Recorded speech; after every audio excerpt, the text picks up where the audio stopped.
How's it going on, everybody? My name is Jacob Sharples. I'm a part of the data team here at Blockworks, and today I'm going to be sharing a bit about some of the work we've been doing. So the main idea behind this presentation is really just to get a data-driven survey, a quick one, on the DEX Landscape.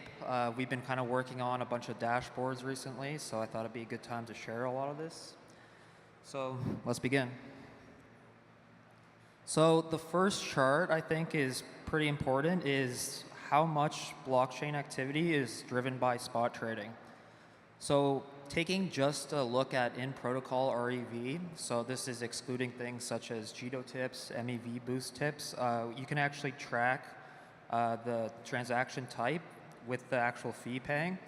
And looking at just 5 of these chains right here, you can see like Solana and Base, about 75% of their activity is being driven by DEX spot trading.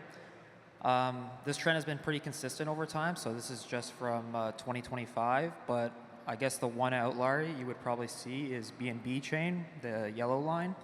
And this is mainly because of an incentive program that they've been running. It's called Binance Alpha. And essentially, it just rewards traders for the amount of volume that they create on chain. So this has pretty much increased BNB's share of trading up from about 30% of their blockchain activity to about 60% in the last 2 months. So the big question is, what is being traded on chain?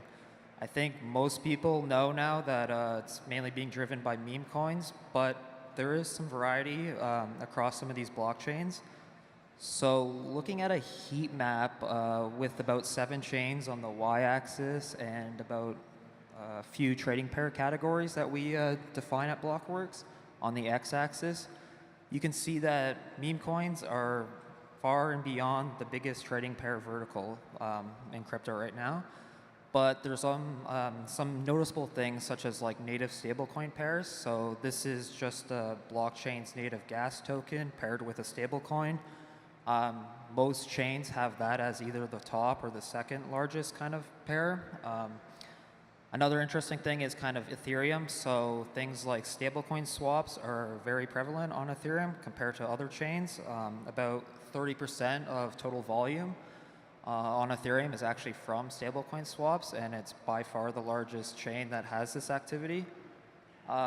Another kind of interesting thing is Bitcoin trading. So this is kind of taken off, which I'll talk about in about a second or so, but this is mainly taken off on L2s. So looking at kind of Bitcoin quoted pairs, L2s such as Base, Arbitrum, Unichain, all have around like 20-25% of DEX volume coming from these pairs. But like I said, meme coins are still by far the largest trading avenue in crypto. About $150 billion worth of volume was traded last month just on Solana and BNB chain.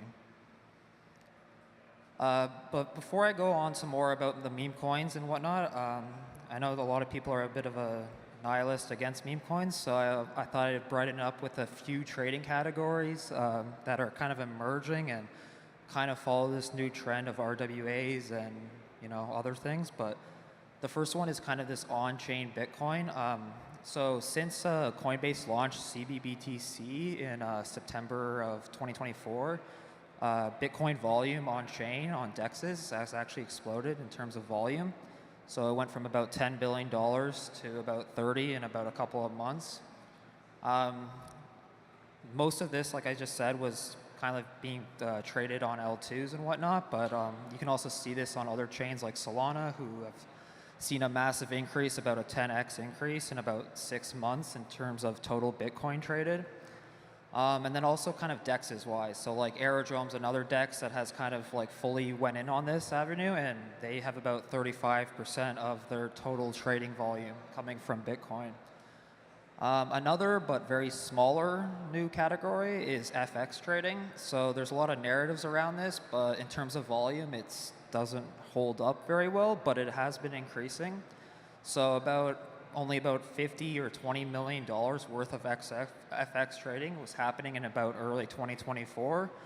Kind of with the tariff stuff and all that, this has kind of brought it back up. and most of the volume that's being traded on this is Solana and Base, but there's also a bit of volume on Celo and Avalanche. And I think you'd probably understand that the most popular pair is the Euro USD, as you would expect. But finally, the last kind of new trading pair category, which probably everyone's talking about, is tokenized assets. Spot volume is still pretty low for this in terms of other avenues, but it's picking up. There is some tokenized equity volume in terms of on Base with Coinbase's own stock, but most of it is from tokenized gold. And all of this is pretty much traded on Ethereum. Tokens such as Paxos Gold and Tether Gold are like the two biggest ones. But these are kind of just like the new kind of trading categories, I guess, if you would look forward to and look at KPIs in terms of RWA adoption on chain and whatnot. So going back to meme coins though, there's a lot of talk about whether it's like wash trade or whether it's fake. Those are probably good questions. I think another way to look at it is how much of this volume is actually generating fees for the blockchain and actually, you know, the ecosystem in general. So looking at Base for an example, kind of looking at the percentage of volume on Base in terms of meme coins, you can see with the green line, it's kind of been trending downwards, but this has also kind of been very correlated with the REV number in terms of what meme coins are generating. So like from early on about Base's REV story, about 75% of that REV was actually coming from meme coin trading. And this is actually a very tight correlation with the volume. So whether the volume is fake or not, I mean, the REV numbers kind of back this up that it's still generating activity on chain. So blockchains are one of the main things that people are talking about in terms of what meme coins are generating and, you know, the fees on Solana that are paid for in terms of meme coin trading. But it's actually a broader trend, in my opinion, in terms of what's happening to the trading stack. So this is what I call like the separation and specialization of the trading stack. So the separation part is really the front ends. So as you can probably know, there's a lot of volume flowing through DEX aggregators and trading platforms. And trading platforms are just kind of defined as like, you know, these trading bots, Telegram bots, wallets, so like Axiom, Phantom, Trojan are examples. For some big numbers, like trading platforms have actually made over $1.2 billion in revenue on Solana just since 2024. So it's a pretty good business to be in. But in terms of also their volume flow, like 50% of pumped up funds volume on the bonding curve, so just the standard pumped up fund that everyone's familiar with, about 50% of that volume is actually coming from these trading platforms, such as Axiom, like I've mentioned. But also on the major side, Ellipsis Labs' own SolFi actually has about 90% of their volume coming from a DEX aggregator such as Jupiter themselves. So what you're seeing is kind of like this separation of the DEX and its front end, and if you're, you know, but on the DEX side, there's actually a bit of more specialization happening. So I think most people are familiar, like maybe 5 years ago, there was a lot of push between volatile pair DEXs and stable swap pair DEXs, but I think it's becoming more of, like I said, more of specialization happening. So the first example would be SolFi again. So they use an Oracle-based pricing DEX, so it's a bit different than others. And they have a very tight focus on these centralized exchange tokens. But actually 80% of that volume on SolFi is coming from just the Sol USD pair. But it's also just not from that, but like just from like the major pair or major token on that chain.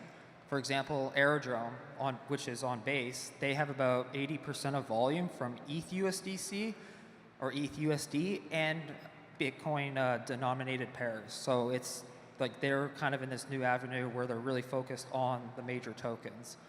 But you still have this type of like stable swap volume. So for example, Fluid, they have about 70% of their volume coming from stablecoin swaps and LST swaps. And then finally, which is unsurprising, Pump.Fun, with their bonding curve and their new AMM pump swap, they still have about 99.9% of volume in the meme coin category. So pump swap hasn't really dented in terms of project tokens or Sol USD volume. It's really just been an extension of meme coin trading. But I think a good example of this and this separation and specialization that I talked about, and just also talked about the fees being generated by meme coin trading, a good example to look at this is Pump.Fun bonding curve trades. So for the month of May of 2025, Pump.Fun made about $45 million in bonding curve fees. So it's about 1%, or I guess it's 95 bips now with their new creator fee. But that's it's a pretty big number.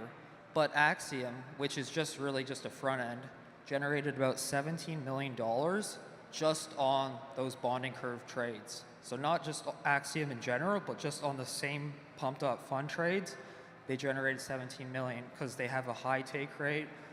There's actually, like I said, 50% of the volume flowing through these trading platforms. So there's there's a big opportunity there. But if you aggregate this and just look at trading platforms in total, they made actually about half of what Pump.Fun did on the exact same trades. So about $26 million in fees were generated on these trading platforms. But that's just one side of the story. So these are just the front ends where you're able to actually trade, copy trade, and do all these activities and whatnot. And it's it's a very high take rate for that. But there's also, like I mentioned, the actual infrastructure where Pump.Fun is built on, which is Solana.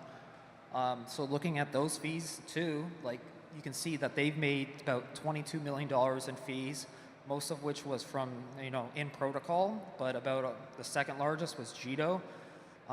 Most of these fees flow to validators, or almost all of it. But if you combine the amount of infrastructure fees paid for performing a Pump.Fun bonding curve trade, plus the amount of fees generated by the front ends on those trades, you actually see that the total, there's actually more money being made on these front ends plus Solana infra than Pump.Fun itself, which is kind of surprising, but I think it also just sheds a light that maybe Pump.Fun isn't that extractive. Maybe there's actually businesses being built upon this type of trading, and maybe it's a positive, for the ecosystem itself. So this is all I have. Pretty quick presentation, but we just started building out all these DEX dashboards. You can find it at blockworks.co/analytics. We actually just published the Pump.Fun one that's public today, so you can check it out. And all the data that was used in this presentation is either on the dashboards that I have up here, or it will be in the future. So, thank you.